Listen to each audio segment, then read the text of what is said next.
What we're going to be going over today is one of the things we're going over is the schedule. And the point of going over the schedule is for you to figure out what part of this training series will be the most helpful for you, and what you also might feel is missing.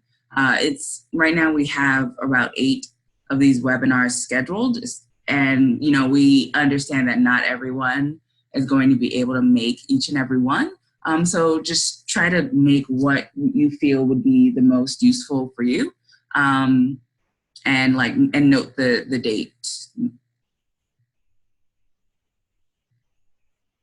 So today's October 1st, I'm going to, in addition to going over the schedule, we're going to talk about how to navigate different organizing spaces and materials and resources, and then also just trying to give you a broader understanding of activism. And next week, October 8th, we'll be going over structure and protocol. In this, you are going to learn how to run organizing meetings, and you will also receive suggestions for best practices in your movement building. This session is going to be led by Madeline Hale, who is the Direct Actions Coordinator for Resist Here. On October 15th, we're going to be going over the use of chants and songs in activism. So talking about why it's important for your messaging, good examples, and resources for that.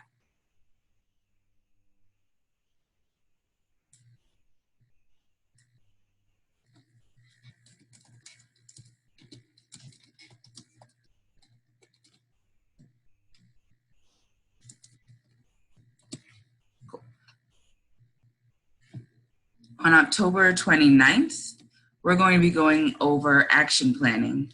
So this is where you'll get an overview of different tactics and strategies to consider when planning actions and mobilization. This is going to be one that I'm going to be leading, and pro tip about this is navigating your expectations is important. So planning how you plan to end your action is just as important as planning as how it will start. On November 5th, Madeline will be doing a webinar on logistics. And in this one, you will learn the different resources needed to organize large or small scale mobilization. This includes what support roles you're going to need to help set you up best for success. On November 12th, Erica Person from Working Families Party is going to lead a session on how to use Facebook Live for actions. And this is to help you generate more attention across social media. On November 19th, Makia Green, an organizer with Black Lives Matter DC, will be doing a session on self-care. And this is to help you learn how to sustain yourself doing movement work and identify stages of burnout.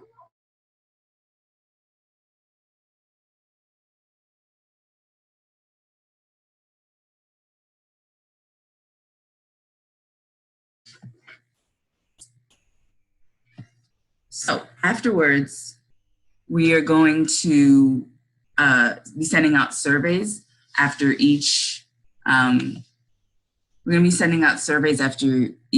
training. So feel free to suggest trainings or other things you'd like to see. This is the first time we're doing this. So as a pilot, we really appreciate honest feedback.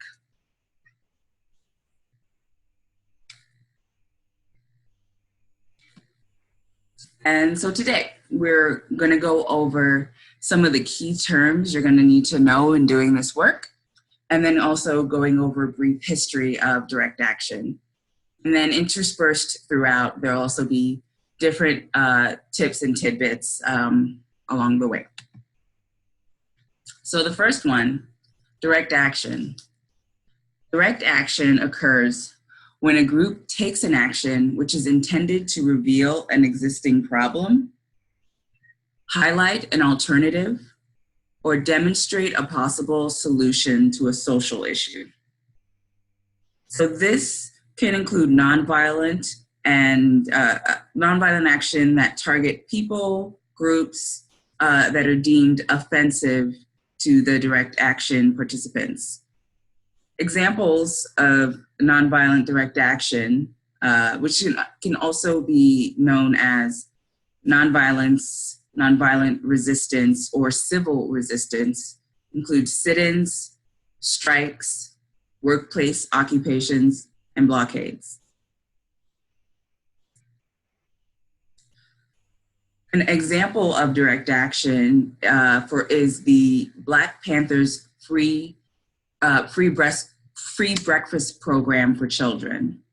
In this example, people saw that the state wasn't providing a service and then acted to directly address the issue by doing it themselves. Another example is the protest against the Dakota Access Pipeline. And this is where people physically got in the way of production, which led former President Obama to move to halt its construction. While that move would later be repealed by the current president, it still goes to show it wouldn't have been created now, but it would have been done a lot earlier had those people not moved to halt it. And it showed that there was a large-scale movement against the destruction of the livelihoods of the people who live there. Cop Watch is also an example of direct action, where people are in the community to let the residents and the police know that people are watching to deter police brutality. An organization that does a lot of direct action is the AIDS Coalition to Unleash Power, or ACT UP. It's an international direct action advocacy group that rose up in response to the lack of action around the AIDS epidemic in the 1980s and in the 1990s. One of their actions happened on September 14th in 1989. 7 ACT UP members infiltrated the New York Stock Exchange and chained themselves to the VIP balcony in order to protest the high price of the only approved AIDS drug called AZT. When they were there, they also unfurled a banner that read, "Sell Welcome," in reference to the pharmaceutical company that sponsored AZT called Burroughs Wellcome, which had set the price of approximately $10,000 per patient per year for the drug, which at the time was well out of the reach of nearly all HIV positive persons. In response to this action, several days later, the company Burroughs Wellcome lowered the price of AZT to $6,400 per patient per year, cutting it down by almost $4,000. So that was some explanation of direct action. Now I'm going to talk about diversity of tactics. Diversity of tactic is essentially the idea that there are a lot of ways to participate and to organize, but it's important to respect each other and respect each other's choices.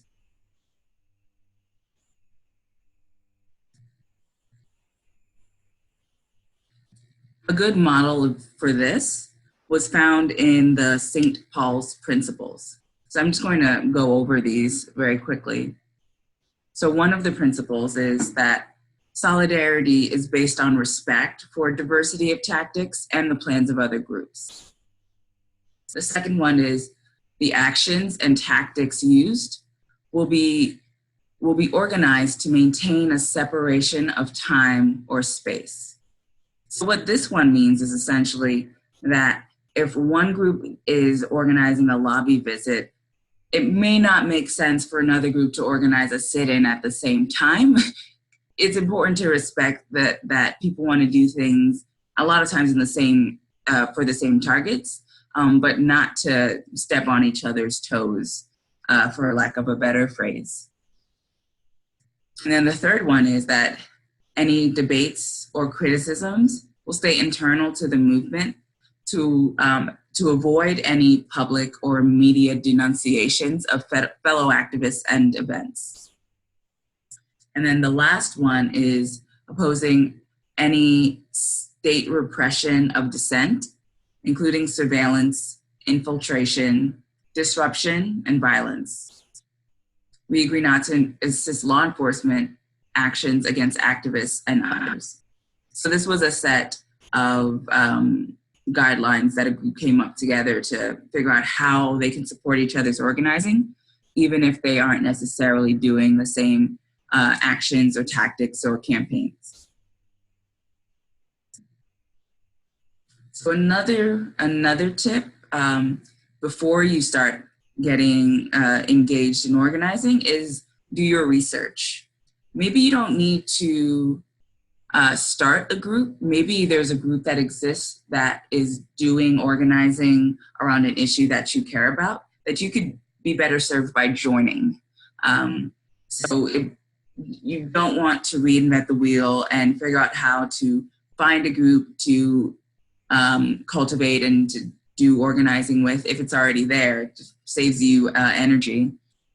But for a lot of people, that's not the case. And if you're starting a new group, one of the things that's super important is it is really focusing on building relationships that are strong and that can really help people feel supported in this work to help prevent burnout. And one of the ways to do that is to have roles. And roles where we understand that we know ourselves and we know what we can do well, because some folks are good communicators. Other people are good at logistics. There's space for everyone, and everyone doesn't have to do everything. So a tip around this is to find what each person is passionate about and pointing them towards that passion to serve in ways that don't always feel like work for them. There are ways to contribute to movement work that are not as visible and glorified as action. In fact, there are very few skills a person has that wouldn't be helpful to the movement. Find creative ways to bring those skills to bear.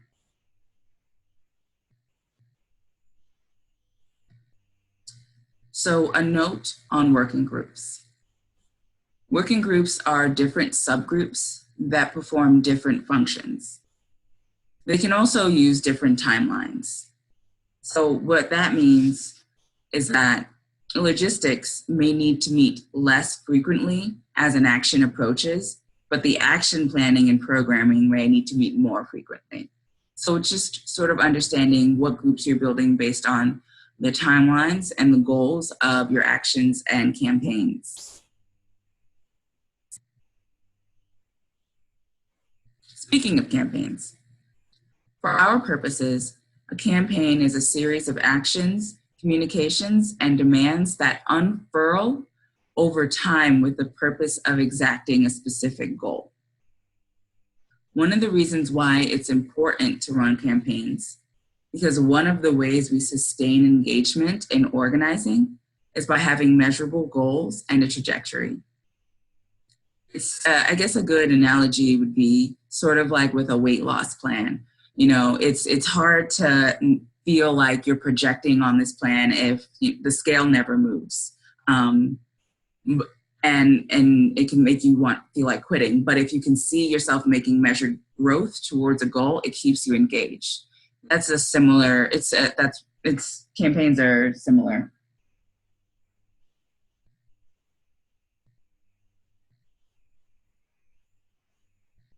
A good tip around this is find a singular issue and specialize in organizing for that. This helps reduce burnout.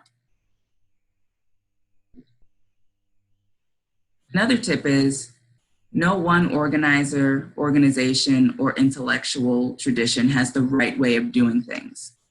We're all building on a constantly growing body of knowledge.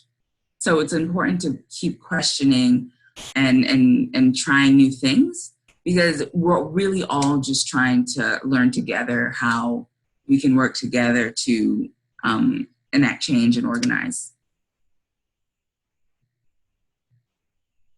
Another important tip about this is follow-up is incredibly important, because it is healthy and it is super normal that in organizing people come in and out of it. But that's why it's important to be bringing in new people and figuring out how to retain people, and follow up is super, super helpful.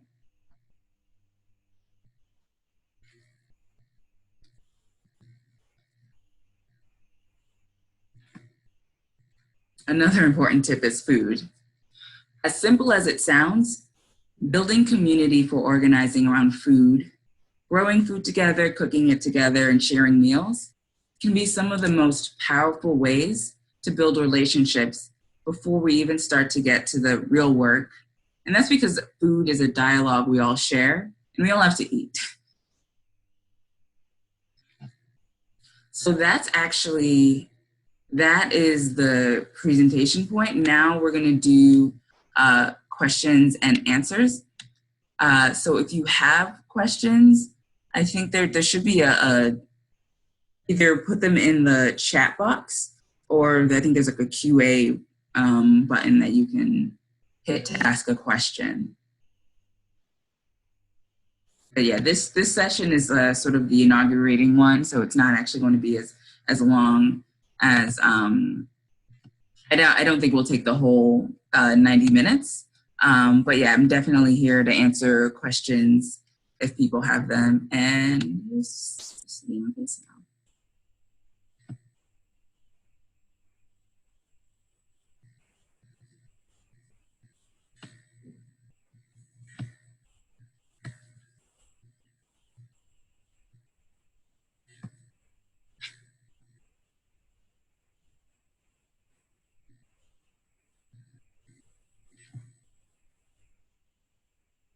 Yeah, is there any questions that people might have about, oh, I see. How do I find others who might be interested in the same issues?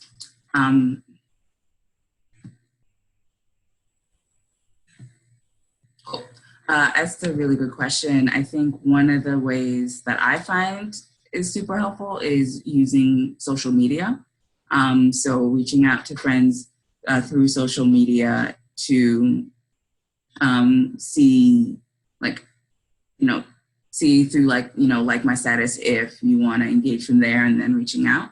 I think that's a really good way. I think also outside of the internet, if there are like faith-based groups you're a part of, or like an intramural league you're a part of, like these are like connections that you already have, and sort of expanding on that and reaching out to people through that, I think can be a really good way to find people who are already in your networks to continue engaging. Yeah, Indivisible is a good way to connect as well as move on. Those are really good suggestions.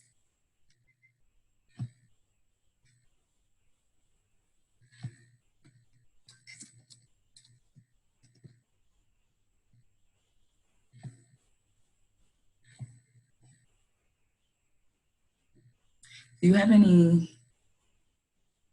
Oh, visibility. That's a really good suggestion too. Visibility such as buttons and bumper stickers are good, and that's true. And also attending local meetings. And then Steve had a question. Any resources or suggestions for approaching organizations? I think a good suggestion for approaching organizations: go to their events. That's usually where you'll get to meet with an organizer or someone who is connected with the group. And I mean, that's why they have events, is to meet people and get people more engaged. So that's definitely where the from there, it's their job to follow up with you. So definitely say like find what event's coming up, or just email them. I think a lot of people, in my experience, I've been kind of, because sometimes you forget people care that much. So it's nice when someone actually reaches out and is like, oh, I'm actually really interested in getting involved. And from there, getting more engaged. How to protect from being co-opted by powerful partisan campaigns? That's a really good question. I think that kind of speaks to your group really knowing your own, like knowing yourself and knowing your goals and knowing what you want to get out of it. Because a lot of times you get wrapped into a lot of big coalitions and a lot of different groups, and they might have different goals than what you want. I think what's important then is to like really like find where, like work where there's alignment, if there's alignment, and if not, then you're probably better off like spending your energy elsewhere if you aren't aligned, because those tensions will eventually come up, and it can be really tenuous. William asked, is it a good idea to have alternative ideas when possible to provide possible actions that can be used? Yes, that is a very good idea. I think it's really good to be super flexible and super malleable. Actually, funny story about that. One of the things with Occupy Wall Street, when there was this massive convergence before the encampment started, was that there were actually like 8 different locations that that people had as possibilities, and they just like kept trying until they found one that worked. So it's really, I think it's really important to have different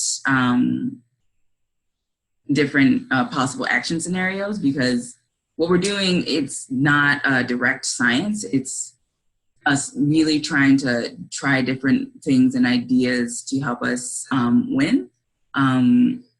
And just being flexible and in the moment is a really good tactic. Is starting a PAC a good organizing idea? I think it could be. I think one of the issues though is that when money and movements, that can be kind of, that can like cause a lot of drama. I'm not sure it's like a good initial organizing idea. Yeah, I would say I think it might be a good, like, I feel like if there's like an established constituency group that's trying to further their like electoral campaign goals, then maybe. But for like a grassroots organizer, I'm not sure. I think that might be more of a lift than you need to.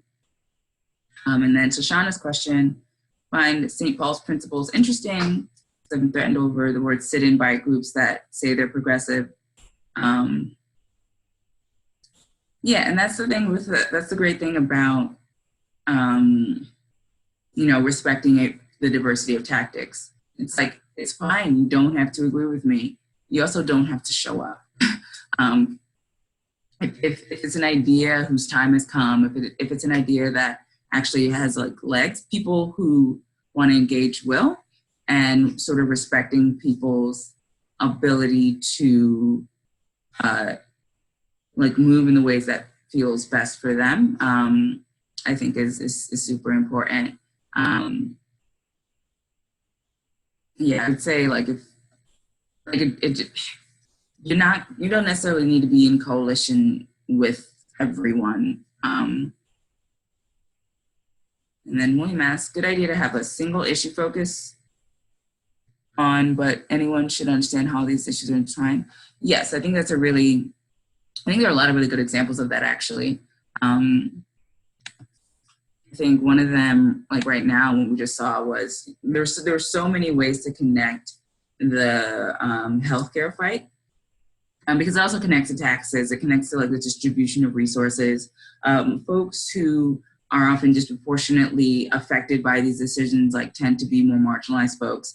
So there's definitely an intersectional analysis to a lot of issues. So one single issue is everything's so interconnected that one single issue isn't like there's always so much more to it. There's always so much that you can ways to engage people on it than just the one issue itself.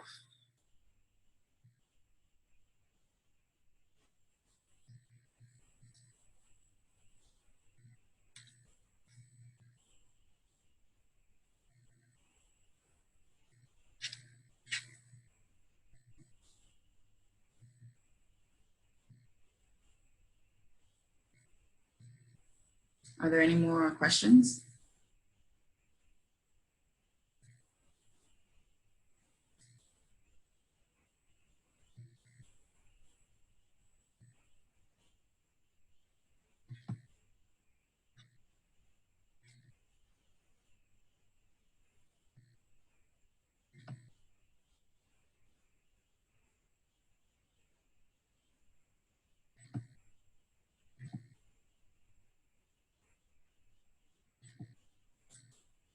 Cool. So, what category, which strategy fall in, where, when, where, and how often, so that your direct action would be most effective? I think it depends on your target. I think it depends a lot on the target, the action to inform the strategy. I think this is also going to be, I think, covered in action planning one. So for example, if your target is a legislator, like a senator, you need to know if they're in office that day. And if they have meetings scheduled and where their office is it accessible? Can people get there via the train, or will you need to organize caravans?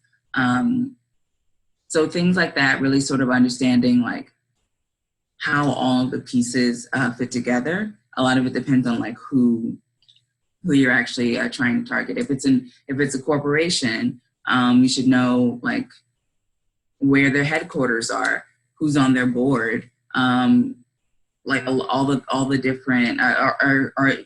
Can you be a shareholder if you throw down some money and can go to the shareholders meeting? Have they who they've donated to politically? Like things like that, I think are super important to think about as well.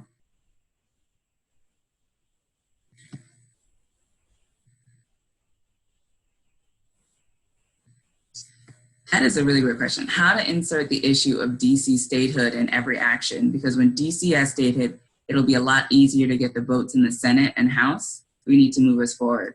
That's a really good question. DC, the issue of DC statehood has been, I know it's been like an issue for a very, very long time because, it's the only place that doesn't, it's not actually a state, but there are people who live here. There are people who, there is a constituency. So how are we actually how are these people being represented? I think that's a really good question. And I'm not sure if you mean in the sense of like actions happening in DC. I honestly think that because there are a lot of groups in DC who organize around this issue, and I think there are a couple of parties that are involved in this issue. So I'm not actually sure the best way to do this, but I know if you want to be connected to someone, I'm going to actually send you my email so that I can try to connect you to people who are and who could actually better answer that. So another question: race and class seem to be central to the issues we resist.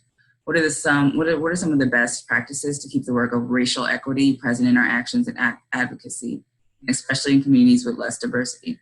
That's a very good question.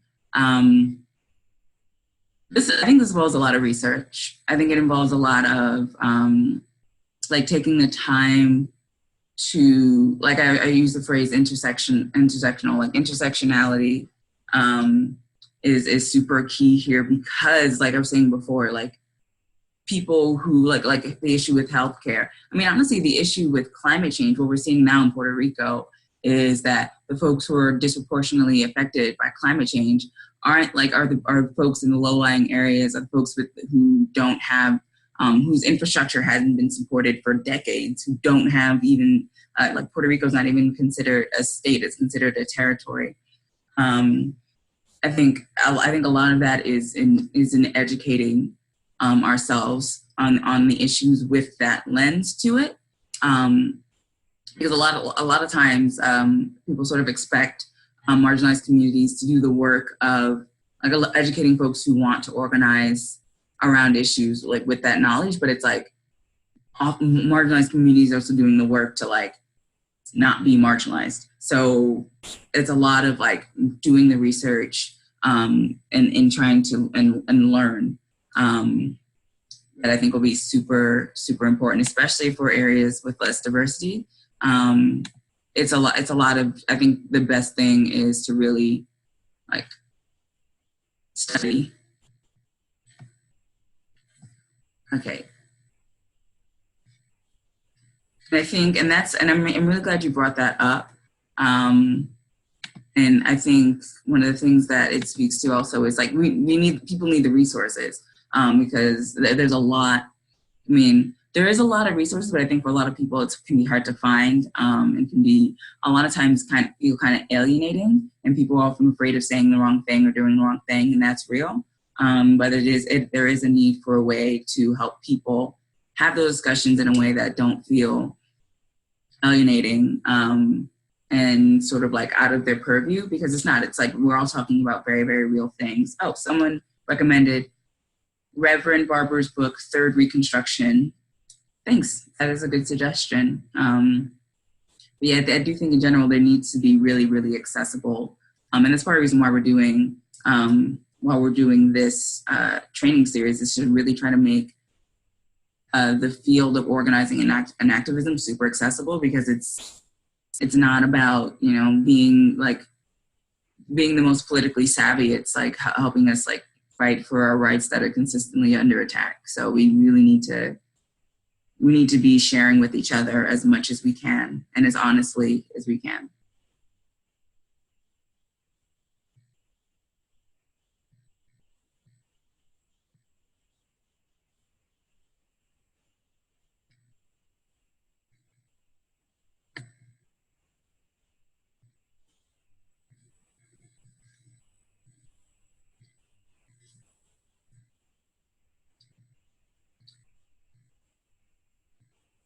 So yeah, there's still space for questions if folks have in the QA or in the chat.